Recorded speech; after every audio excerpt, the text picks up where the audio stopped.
ಇದ್ದೀವಿ. ಈ ಒಂದು ಸಮಾರಂಭದ ವೇದಿಕೆ ಮೇಲೆ ಉಪಸ್ಥಿತರಿರ್ತಕ್ಕಂಥ ನಮ್ಮೆಲ್ಲರಿಗೂ ಮಾರ್ಗದರ್ಶಕರು ಅಕ್ಕಂದಿರಾದ ಮೀರಾ ಅಕ್ಕ ಅವರು, ನಮ್ಮೆಲ್ಲರಿಗೂ ಉದ್ದೇಶಿಸಿ ಕೆಲವೊಂದಿಷ್ಟು ಒಳ್ಳೆಯ ವಿಚಾರಗಳನ್ನು ಹಂಚಿಕೊಂಡಿರ್ತಕ್ಕಂಥ ಹಿರಿಯರಾದಂಥ ಪದ್ಮನಾಭಣ್ಣ ಅವರೇ, ಇನ್ನೋರ್ವ ಸಹೋದರರು ಸುಮಾರು 26 ವರ್ಷಗಳಿಂದ ಮೌಂಟ್ ಅಬುನಲ್ಲಿದ್ದು ತಮ್ಮದೇ ಆದಂತಹ ರೀತಿಯಲ್ಲಿ ಸೇವೆಯನ್ನು ಸಲ್ಲಿಸಿ, ನಾವು ಕೂಡ ಮೌಂಟ್ ಅಬುಗೆ ಹೋದಾಗ ಅತಿ ಶಿಸ್ತಿನಿಂದ ಬಹಳಷ್ಟು ಪ್ರೀತಿಯಿಂದ ನಮ್ಮ ಆರೈಕೆಯನ್ನು ಮಾಡಿರ್ತಕ್ಕಂಥ ಬಸವರಾಜಣ್ಣ ಅವರು, ಇನ್ನೋರ್ವ ಆತ್ಮೀಯ ಸ್ನೇಹಿತರು, ಜಮಖಂಡಿ ನಗರಸಭೆಯ ಅಧ್ಯಕ್ಷರು ಆದಂತ ಪರಮಾನಂದ ಗೌರವಜಿ ಅವರೇ, ಇನ್ನೋರ್ವ ಹಿರಿಯರು ಸಹೋದರರಾದಂತ ಹಿರೇಮಠಣ್ಣ ಅವರೇ, ಸ್ನೇಹಿತರಿಗೆ ಎಲ್ಲರಿಗೂ ಶರಣಾರ್ಥಿಗಳು. ನಾವೆಲ್ಲ ಹುಟ್ಟುಹಬ್ಬವನ್ನ ಕಳೆದ 40 ವರ್ಷ ಆಚರಣೆ ಮಾಡ್ತಾ ಬಂದಿದ್ದೀವಿ. ಕೆಲವೊಂದಿಷ್ಟು ವರ್ಷ ಆಚರಣೆ ಮಾಡಿದ್ವಿ, ಕೆಲವೊಂದಿಷ್ಟು ವರ್ಷ ಆಚರಣೆ ಮಾಡಿಲ್ಲ. ಆದ್ರೆ ಈ ವರ್ಷ ಬಹಳ ಒಂದು ವಿಶೇಷವಾದಂತ ಆಚರಣೆ ಅಂತ ಹೇಳುದು. ಯಾಕಂತ ಹೇಳಿದ್ರೆ ಇವತ್ತು ಆ ಭಗವಂತನ ಮನೆಗೆ ಬಂದು ಹುಟ್ಟುಹಬ್ಬವನ್ನು ಆಚರಣೆ ಮಾಡುವಂತ ಒಂದು ಅವಕಾಶ ನನಗೆ ಸಿಕ್ಕಿದ್ದು ನನ್ನ ಸುದೈವ ಅಂತ ನಾನು ಭಾವಿಸ್ತೇನೆ.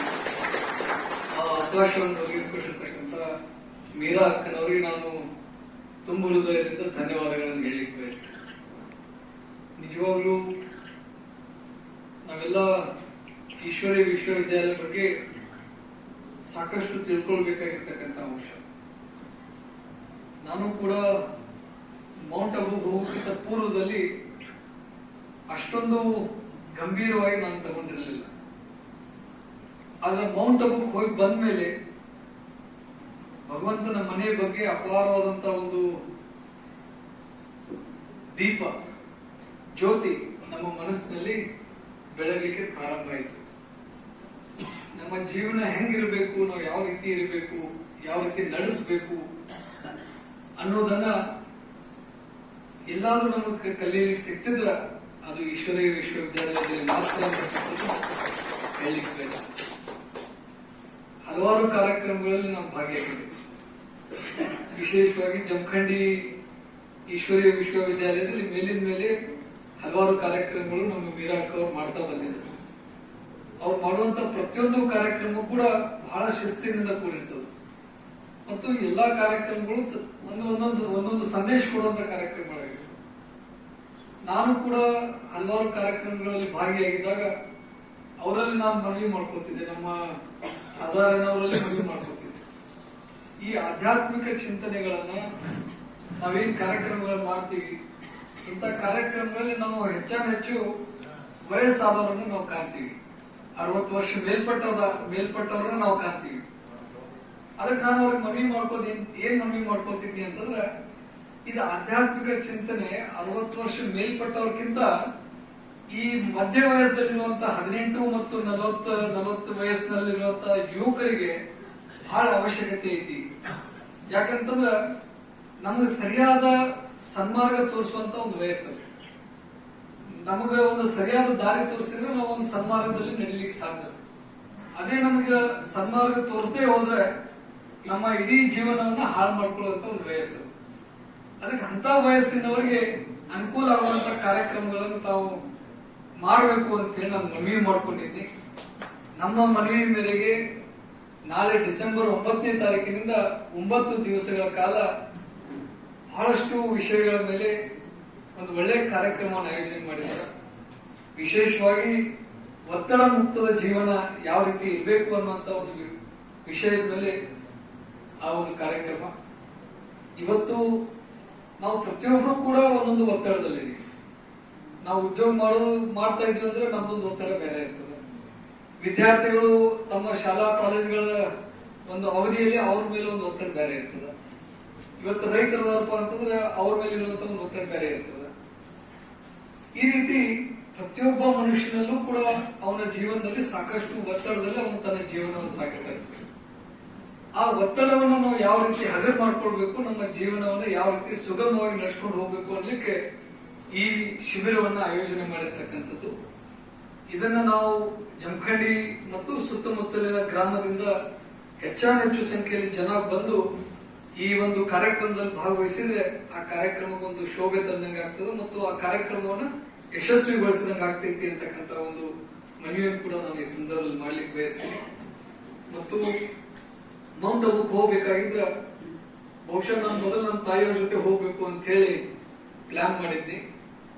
ಕಾರಣಾಂತರಗಳಿಂದ ನನ್ನ ತಾಯಿಯವ್ರ ಜೊತೆ ನನಗೆ ಹೋಗ್ಲಿಕ್ಕೆ ಆಗ್ಲಿಲ್ಲ. ನಮ್ಮ ಸ್ನೇಹಿತರ ಬಳಗನ್ನು ಕರ್ಕೊಂಡು ಹೋದ್ನಿ.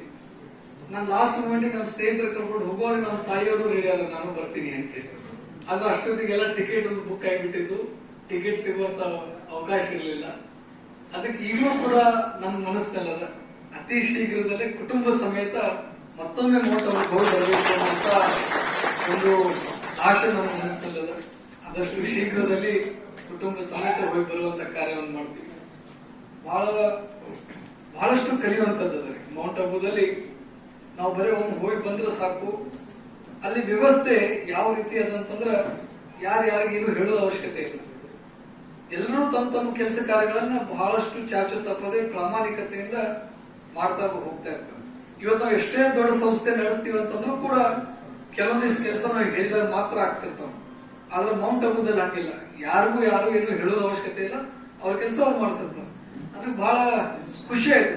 ಮತ್ತು ವಿಶೇಷವಾಗಿ ಇಲ್ಲಿ ಸೋಲಾರ್ ಪ್ಲಾಂಟ್ಗೂ ನಾನು ಹೋಗಿದ್ದೇವೆ. ಬಹಳ ಉತ್ತಮವಾದಂತಹ ಸೋಲಾರ್ ಪ್ಲಾಂಟ್ ಅನ್ನ ಅಲ್ಲಿ ನಿರ್ವಹಣೆ ಮಾಡ್ತಾ ಇದ್ದಾರೆ. ಆಮೇಲೆ ಇಡೀ ವ್ಯವಸ್ಥೆಯನ್ನು ನಾವು ನೋಡಿದ್ರೆ ಮಹಿಳೆಯರನ್ನೇ ಒಂದು ನೇತೃತ್ವವನ್ನು ವಹಿಸಿಕೊಂಡು ಮಹಿಳೆಯರ ನೇತೃತ್ವದಲ್ಲಿ ಒಂದು ಈಶ್ವರಿ ವಿಶ್ವವಿದ್ಯಾಲಯ ನಡೀತಪ್ಪ ಅಂತಂದ್ರೆ ಬಹುಶಃ ಇಡೀ ವಿಶ್ವದಲ್ಲಿ ಇದಕ್ಕಿಂತ ಆಶ್ಚರ್ಯ ಪಡುವಂತ ಸಂಗತಿ ಯಾವುದೂ ಇಲ್ಲ ಅಂತ ಒಂದು ಸಂಸ್ಥೆ ನಮ್ಮ ಜೀವನದ ಬಗ್ಗೆ ಹಲವಾರು ವಿಷಯಗಳನ್ನ ಹೇಳುವಂತ ಒಂದು ಕಾರ್ಯವನ್ನು ಮಾಡ್ತಾ ಇದೆ. ಬಹಳಷ್ಟು ಜನರಲ್ಲಿ ಕೆಲವೊಂದಿಷ್ಟು ತಪ್ಪು ಕಲ್ಪನೆ ಆದ್ರೆ ಇವತ್ತು ಏನಾದ್ರೂ ನಾವು ಸಂಸ್ಥೆ ಬಗ್ಗೆ ತಿಳ್ಕೊಳ್ಬೇಕಾಗಿತ್ತು ಅಂದ್ರೆ ಒಂದು ಬಾರಿ ನಾವು ಮೌಂಟ್ ಅಬುಕ್ ಹೋಗಿ ಬಂದ್ರ ಬಹುಶಃ ನಮ್ಮ ಕಣ್ಣ ತರದಂಗ ಆಗ್ತೈತಿ ಅಂತ ಅನ್ನೋ ಭಾವನೆ ನಮಗೆ ಅಂತ ಒಂದು ಭಗವಂತನ ಮನೆನೇ ಅಂತ ಹೇಳಲಿಕ್ಕೆ ನಾನು ಬಯಸ್ತೀನಿ. ಇವತ್ತು ಆ ಭಗವಂತನ ಮನೆಯಲ್ಲಿ ನನ್ನ ಹುಟ್ಟು ಹಬ್ಬವನ್ನು ಆಚರಣೆ ಮಾಡುವಂತ ಒಂದು ಅವಕಾಶ ನನಗೆ ಸಿಕ್ಕದ. ಅದು ನನಗೆ ನನ್ನ ಸುದೈವ. ಜೀವನದಲ್ಲಿ ನಾವೆಲ್ಲರೂ ಕೂಡ ಜನ್ಮವನ್ನು ಪಡ್ಕೊಳ್ತೀವಿ.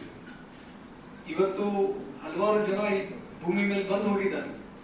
ಆದ್ರೆ ಯಾರು ತಮ್ಮಗೋಸ್ಕರ ಜೀವನವನ್ನು ಮಾಡಿದಾರೋ ಅವ್ರನ್ನ ನಾವು ಯಾರು ಕೂಡ ನೆನೆಸ್ಕೊಳ್ಳುವುದಿಲ್ಲ.